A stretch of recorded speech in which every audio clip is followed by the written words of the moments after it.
sell, sell, sell. Because you not only gain credibility with your team, you gain credibility with the executive leadership team. Like the felt learned experience is a whole different credibility level for your team. Like they respect you more. And then for the company, because they also respect you more. Everyone wants to build stronger pipeline, but only a few know how to make it happen. If you're listening to this show, you know Outbound is not dead. You just need a little help building a system that actually works. Well, you're in the right place. I'm Todd Busler, and on this show, we're breaking down the plays, processes, and frameworks behind repeatable pipeline growth, straight from the people who built it. Let's get into it. Hey everyone, I'm excited to have Andrew Berger join us today.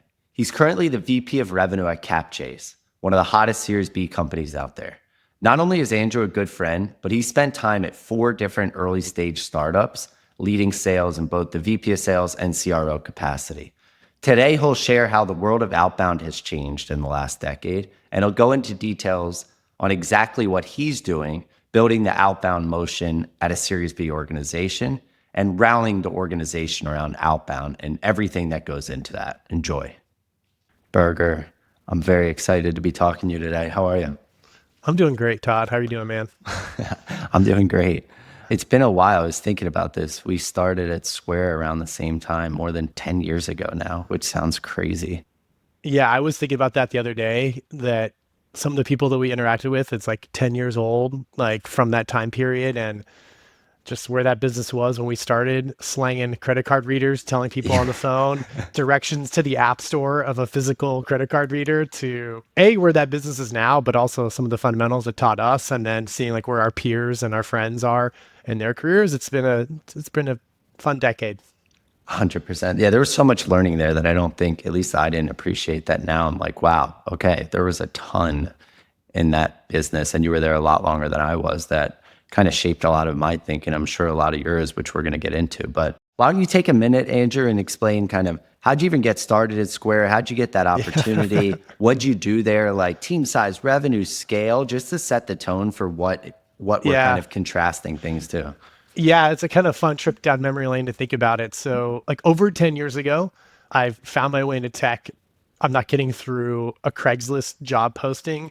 I was a failed product manager at a company called Fantex. And I say failed like my own failing, because I didn't know what I was doing. But it was a fun experience to sit next to designers, engineers, and just absorb client server, just the terminology, as my first seat at the table in a technology job. I then met a few folks that we know together.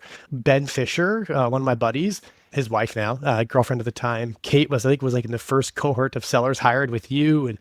And if we just name drop like Rosie and like Ross and Doremus and all those folks that we worked with.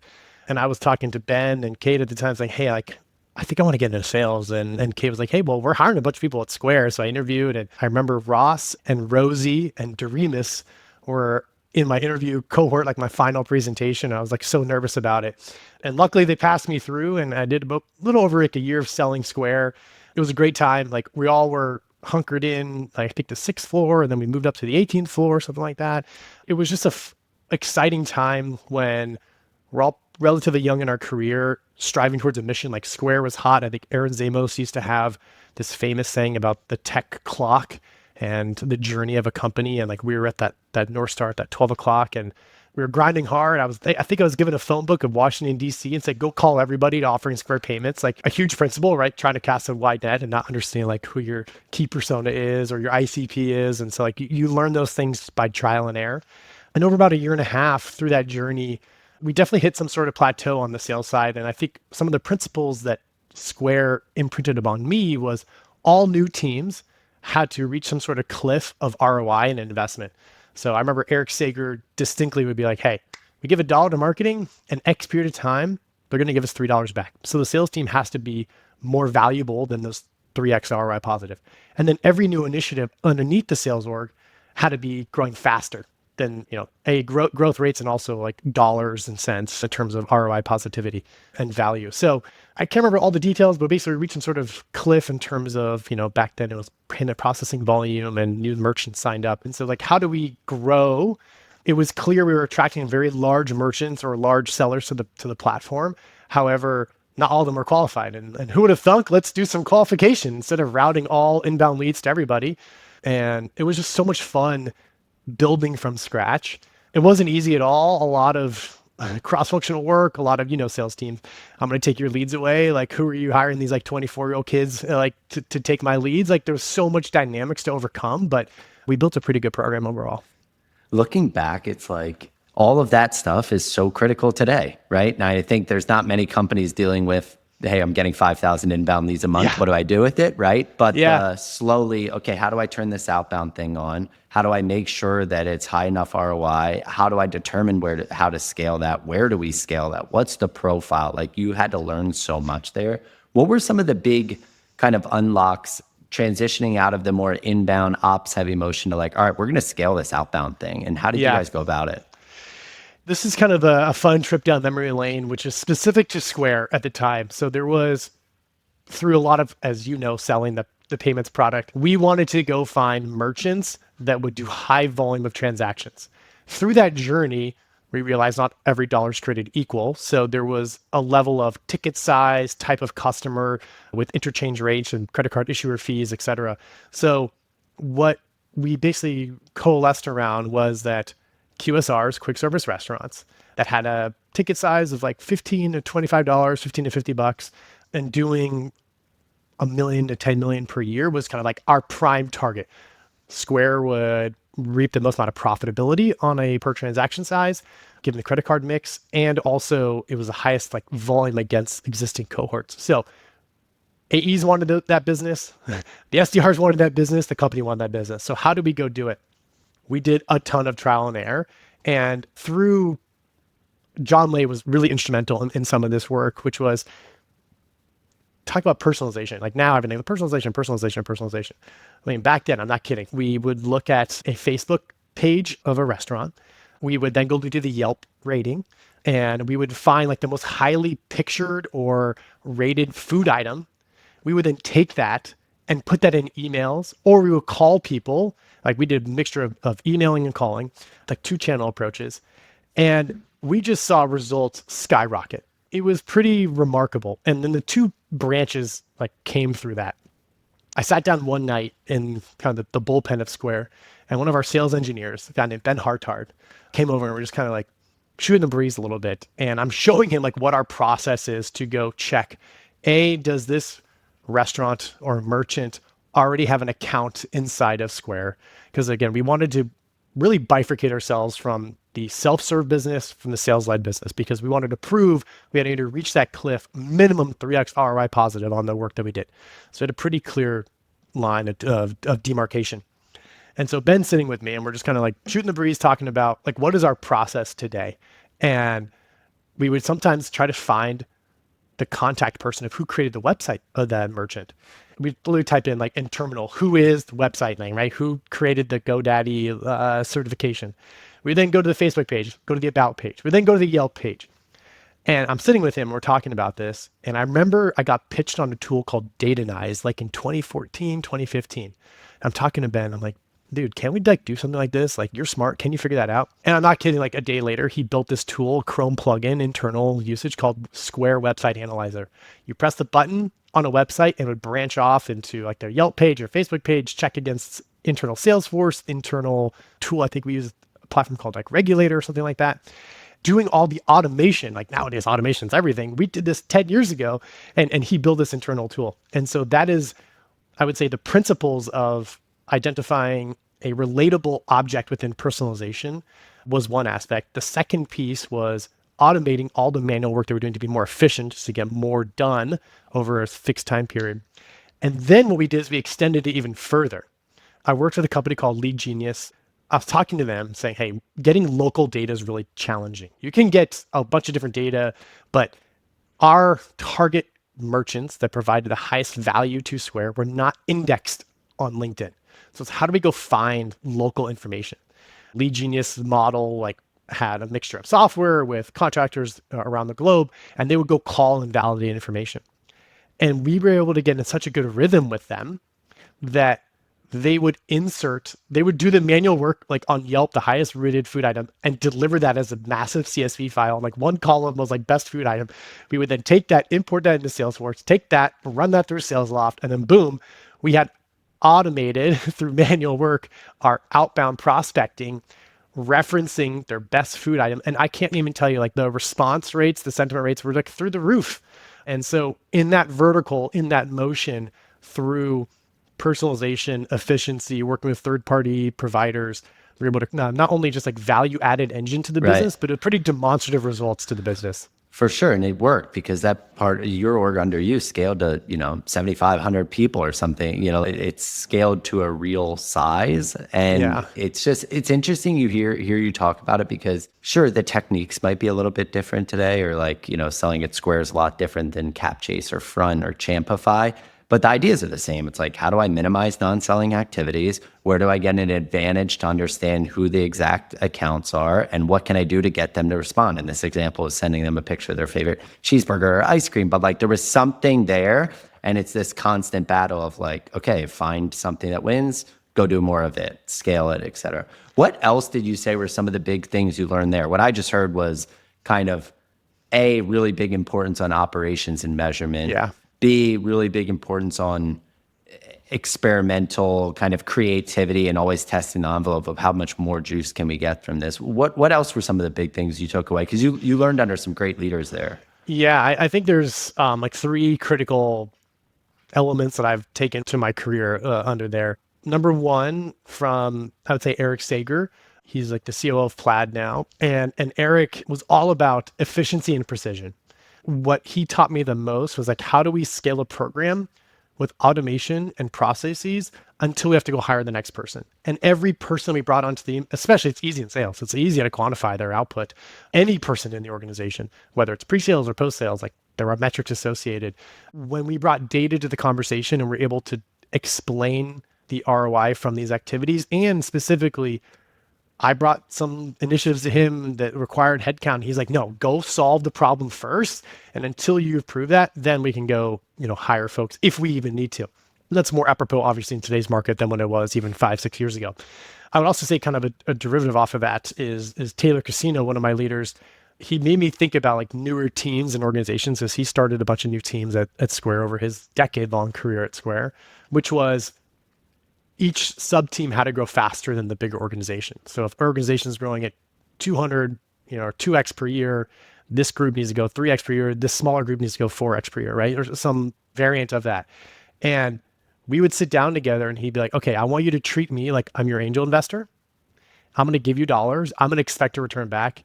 And Eric and the other senior sales leaders and business leaders are your investors.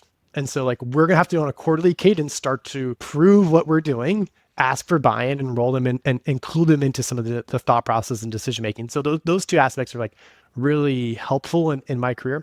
I'd say two other pieces was how to hire folks. Blessing and a curse at Square. You put an SDR job online, you get 500 applicants in like 2 weeks.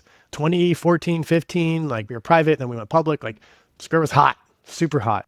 Incredible pedigrees of people from every Ivy League school under the sun, international schools, MBAs and whatnot.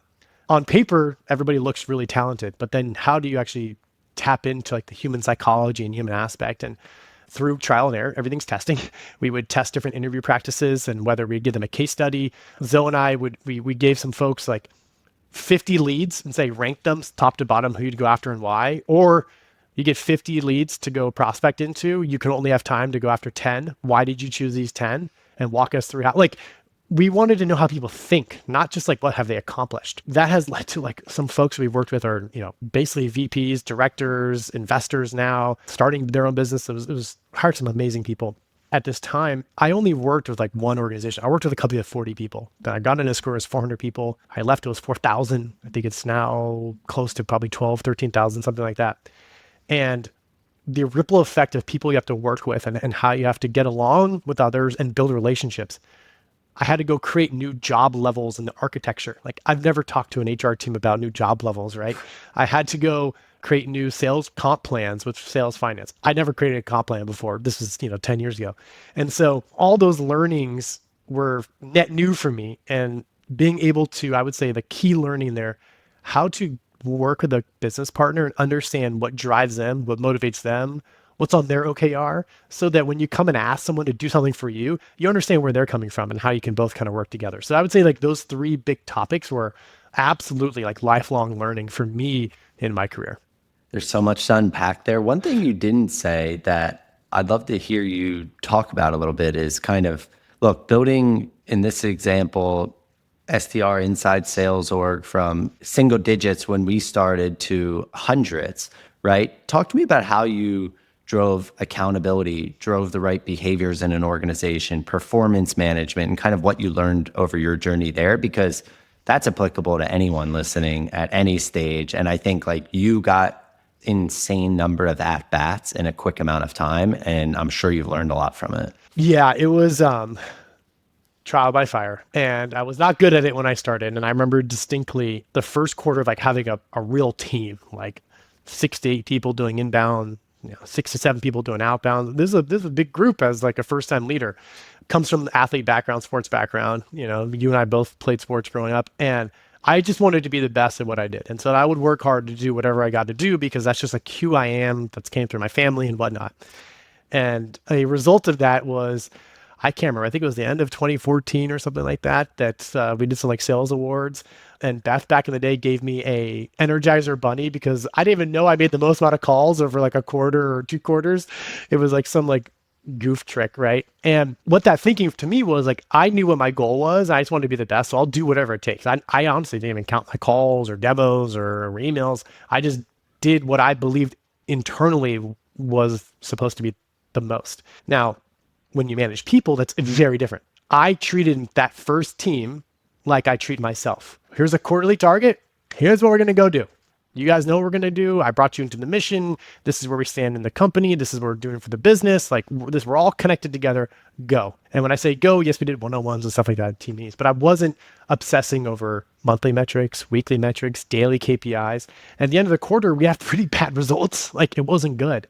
And I got like concerned, and I had some reflection and talked to our leaders. And it was my first like smack in the face learning about, you have to learn about how individuals are motivated and what matters to them, but also that they are not going to respond how you respond. And I'd say after that first quarter of like step on the rake, hit myself in the face type of learnings, I took then the quarterly number, broke it down to monthly, like it's not a novel concept, broke it down to weekly, and broke it down then to daily KPIs. And we ended on, right, whether it's meetings booked and emails and calls and all the activity metrics, the leading indicators, lagging indicators. And we had so much volume, right? Like it was a pretty easy mathematical equation of what we can produce. So in terms of accountability, holding folks to, yes, sometimes there's fluctuations per day, but we're going to strive to hold week to daily KPIs. And it's really what matters most is what we're doing over a given week.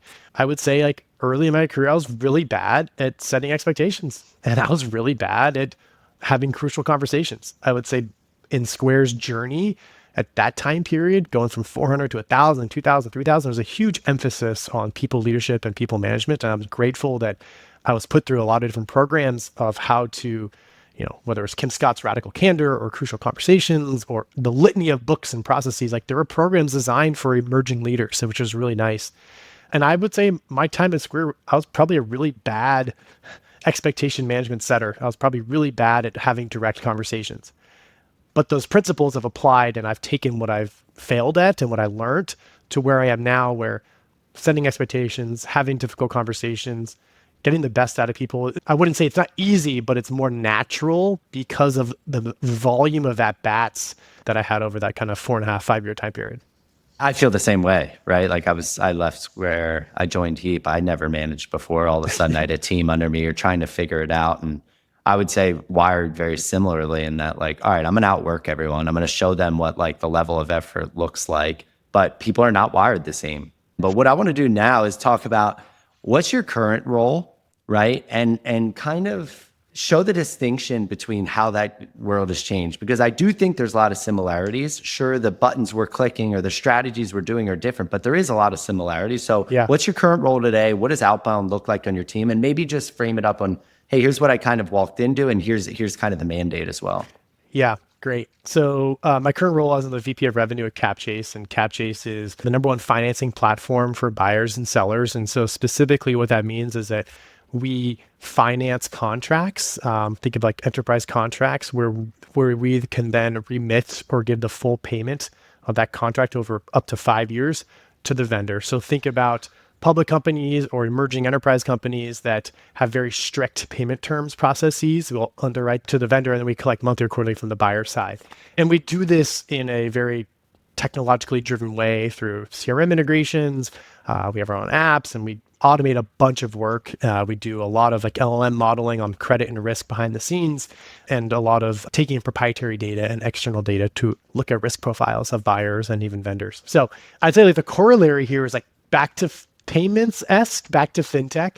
What is fun about it is the journey that I took at Front and Qualio and Pave, which was very different than Square. I feel like Square was all about volume and payments and finance. And the other three roles that I had was all about proper B2B solution selling.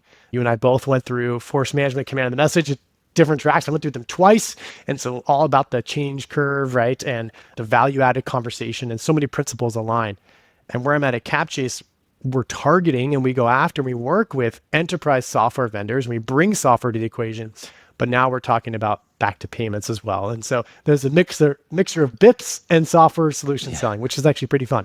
So it's been a pretty fun ride. I started in September of last year. And what I walked into, I would say, on where the business is focused in what we call the Capchase Pay product, infancy. I mean, we're talking about started really going after commercial efforts the beginning of 2024, 400K, 500K, like annualized ARR.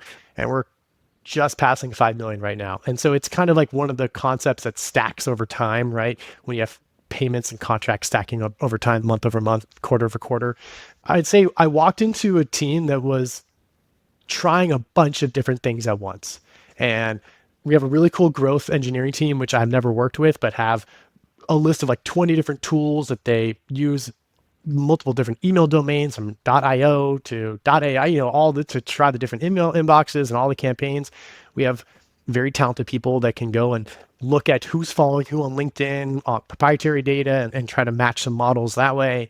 We do some competitor campaigns. We're doing a lot of different things, I would say. We are now trying to figure out at this juncture, I would say the past 6 months we've learned, like forget revenue segments, but who has used financing and who has not used financing are two very different motions, different messages, and different sales or go-to-market tactics. So that's like a key aspect on our side that we're now just kind of learning. And even if you take it downstream, have radically different margin implications to our business, because there's a market rate that folks demand. And then there's kind of greenfield opportunities where we can make more margin when we're bringing folks into this category for the first time. So two very different motions. So that bifurcation, this is really interesting. And I think this is actually becoming a lot more prevalent right now. It used to be like, hey, let's pick the account and we can see the industry or the employee size or sub-vertical, or hey, do they have the presence of this role or not, and kind of run the same playbook. And then a lot of leaders I'm talking to now, it's like, hey, if they tried to solve this problem in the past, or do we have to educate them completely, right? And there's almost two different sales playbooks. So I'm just curious, what led you to kind of that realization to make the bifurcation? And then what does that mean as you're organizing your sales efforts, determining who to spend time with? How much can you gather from the outside, right? Versus you have to have a conversation to know that. This is a really interesting thread to pull on. Yeah, for sure. So I think to set the framework a little bit, we're a financing business. And so we have a portfolio. We have portfolio yield that we want to strive for.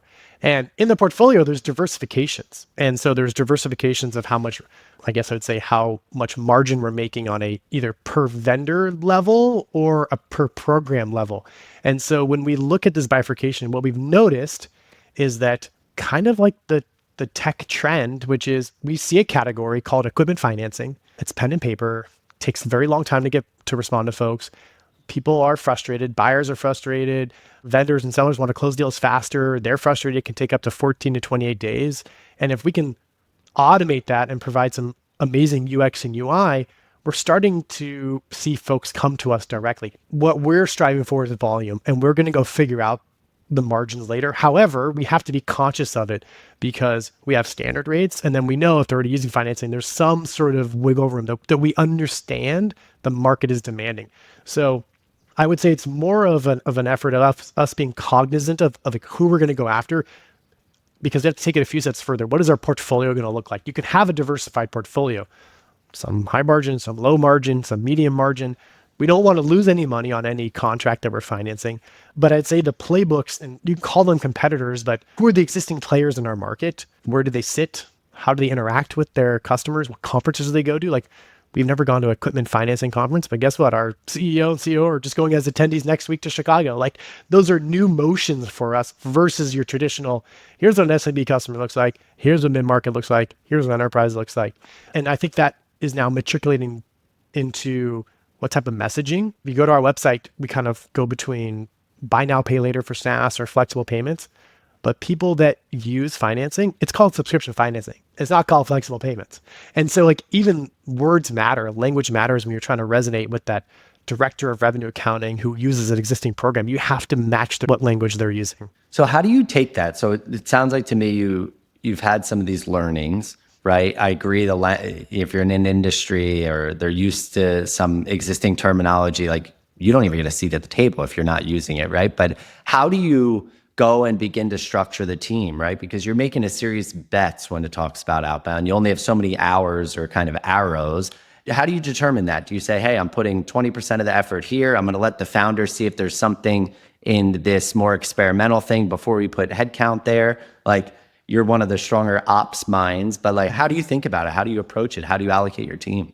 I will give you like an example, and then I'll give into how we're thinking about it right now. And everything's subject to change. We might learn something new tomorrow to throw this all out the door. And I think that's part of the game is have to be malleable and learn trends and pattern matching. I remember one of my leaders, Mike Cassetta, used to say like, your job as a senior sales leader is to see around the bend for like the next 2 to 3 quarters. CEO's next 5 years, but you need to look around the bend for the next year. And so I think if you're really stagnant in how you operate today, like that year's going to come smack in the face pretty hard and you're not going to be able to adjust. But kind of getting back on track, what we are looking at and recognizing, just a data example, is that we have a contract you have to sign, but we don't really count you as a closed won opportunity unless we financed one of your customers' contracts. That's kind of how we operate. The company, Capchase, had a bunch of customers that signed contracts last year, but we were kind of slow to get them implemented. Call that like in the onboarding phase, like we were stuck. Like, great, MSA is signed, we haven't done a deal yet. What we've noticed is that folks we're bringing them into the market, we're educating them into the market, have a significantly longer, you want to call it implementation window or time to activate. Folks already in market and in industry, we're talking about implementing, like activating within 2 days. So I want to have a diversified pipeline that we have some that's taken a while, but we see huge opportunities. Some are pretty quick. And so how I think about that moving forward is I wish, we had a pipeline problem solved where we're not in the business of having like every problem solved. So we're going after everybody like in those segments, but we're prioritizing and recognizing the learnings over the past 6 months to who are our tier 1 accounts? Here are our tier 2, here are our tier 3s. We had a huge mass outbound email program. Like we're talking like 20, 30,000 emails a month.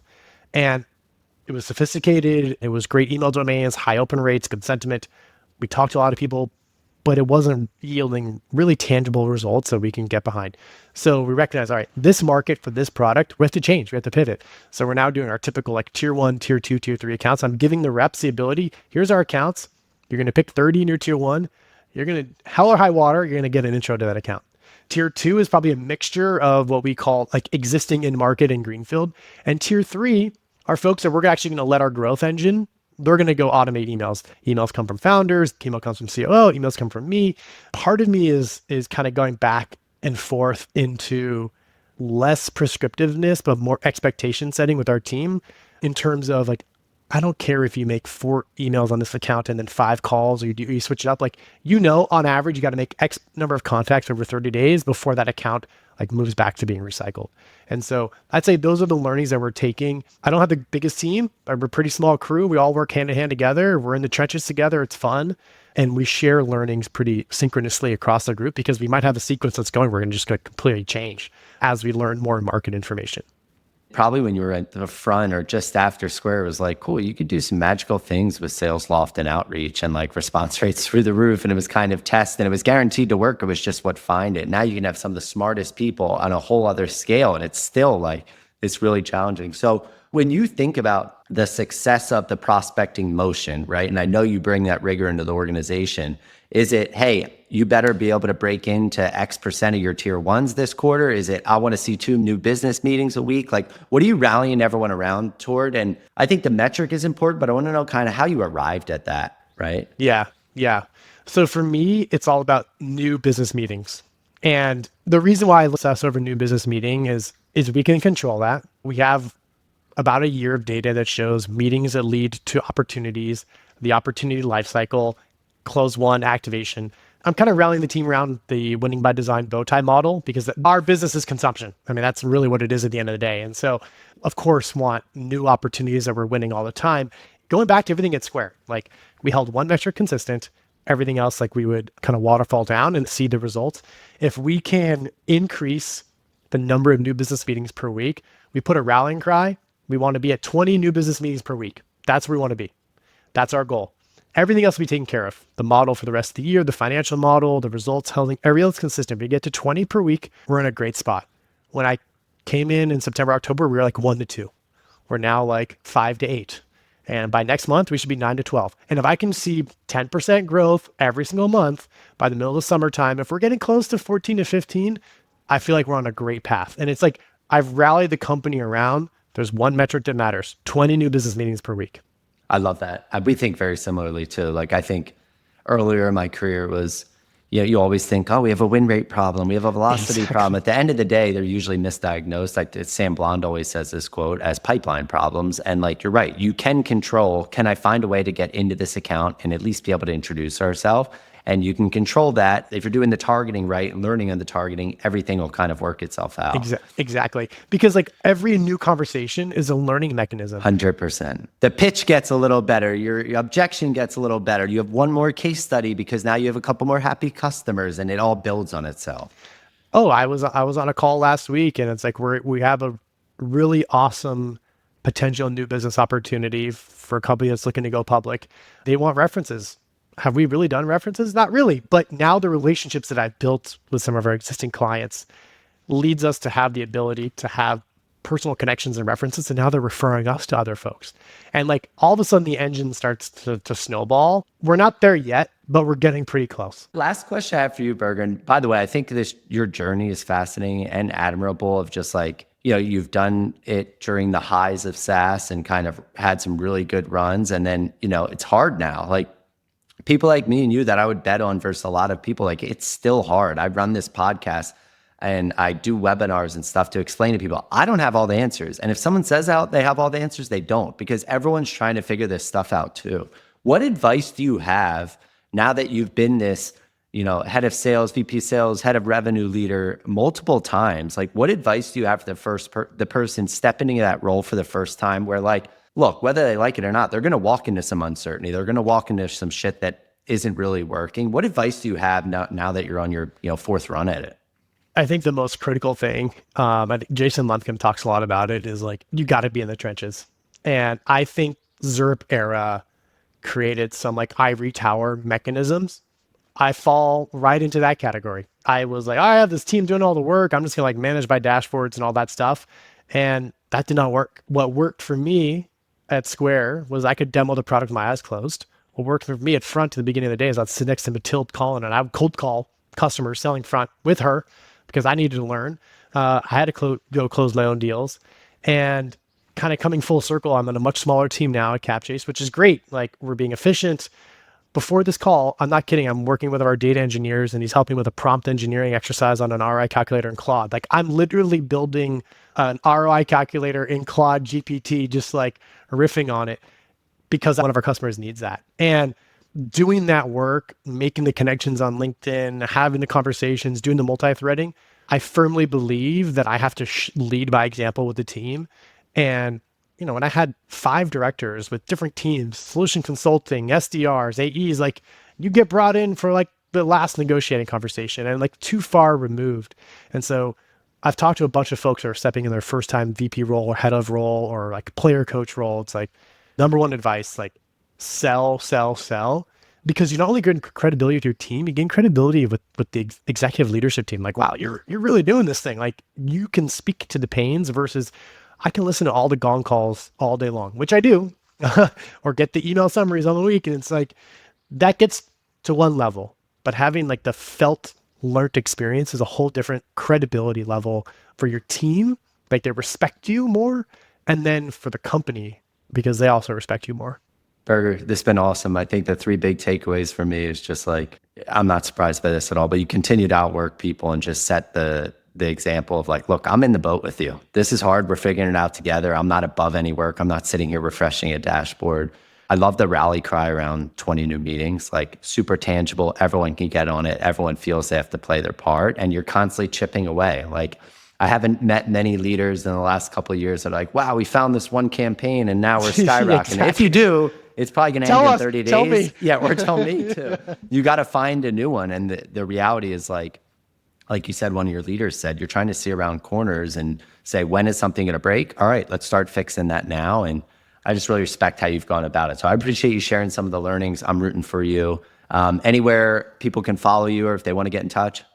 LinkedIn, and then on Twitter or X, I literally just repost sports stuff. So not much going on over there. It's all San Francisco Bay Area sports, but LinkedIn, hit me up anytime. Love it. Yeah, I'm sure there's a lot of people that are in the position you were 4, 5, 6 years ago trying to figure that out. And I think you have a lot of good battle wounds to show for where you've got. So Andrew, big thanks. Good to see you, brother.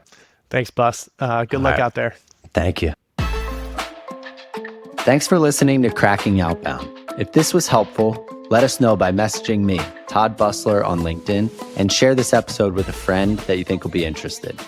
If you want more resources about building and scaling all things outbound, you can sign up for our newsletter at champify.io/blog.